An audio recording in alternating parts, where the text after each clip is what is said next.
I'm Annie with more Resolution Basics. Today I'm going to talk about resolution basics specifically as they apply to exercise.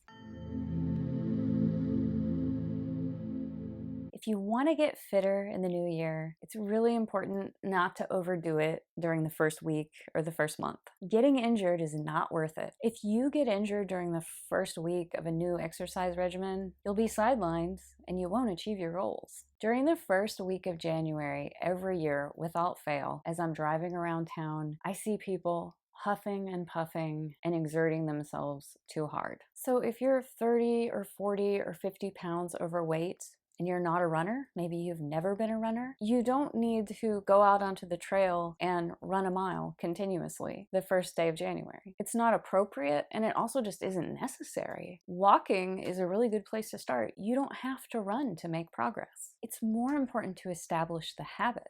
Be specific about how many days a week you want to exercise. Maybe to start out it's 3, or maybe it's 4 or 5. Make your number one priority getting out there and establishing the habit. Don't worry about effort or duration or speed. Just keep the commitment to get out there and go on a walk at the time you've decided. Just stick to the schedule. After a couple weeks, when you feel really solid about the schedule, you'll be feeling a lot better too. And you'll think, I've been walking 20 minutes 4 days a week, but I feel really good. So now I think I'm gonna walk a little faster, and maybe I'm gonna walk for 30 minutes. And then after you do that for a while, then you think, I'm feeling really great. So I think I want to jog a little. And then you can pick one of these run walk programs, maybe walk for a quarter mile and then jog for a quarter mile. You just build up your speed and your intensity slowly. It just isn't necessary for exercise to be really effortful in the first week that you're starting a new program. Now here's another tip specifically about diet. I'm not a nutritionist at all, but I've just noticed this in myself and heard feedback from other clients.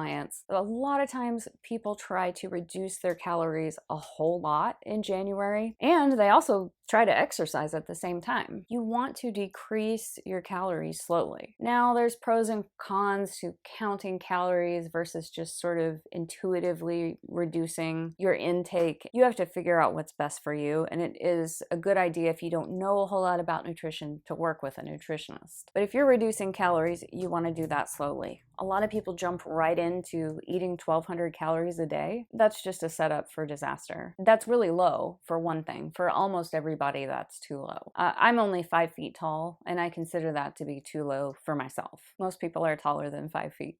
The other thing, if you're reducing your calories drastically and you're also exercising, you need calories for the exercise. Now, you don't need half a dozen donuts.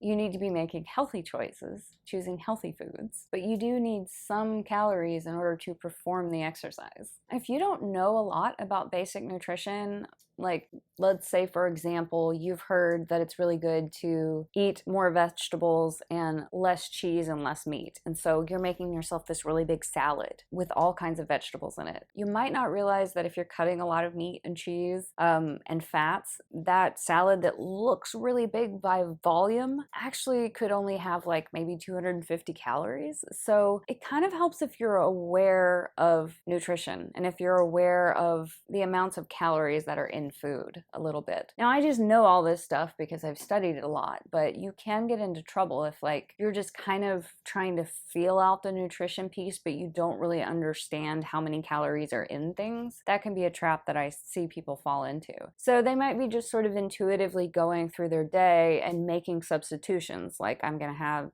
spinach instead of cheese. And then they might not be aware that by the end of the day, they've actually only consumed maybe 900 calories, but they didn't realize it because they weren't aware of how many calories were in the food. They might feel like really crummy because they just haven't eaten enough calories for the day. So it kind of helps to know what you're doing or follow some kind of program or ask an expert. I mean, again, I'm not an expert. I just have a lot of experience with this in my own life. So maybe study up on nutrition or hire an expert or follow a program online so you really are kind of aware of how many calories you're actually eating. And in terms of exercising, focus on establishing the habit rather than focusing on speed, intensity, effort, anything like that. Just remember that the most important thing initially is to show up and do what you promised yourself you were going to do. You made a promise to yourself, and you're the kind of person who keeps promises.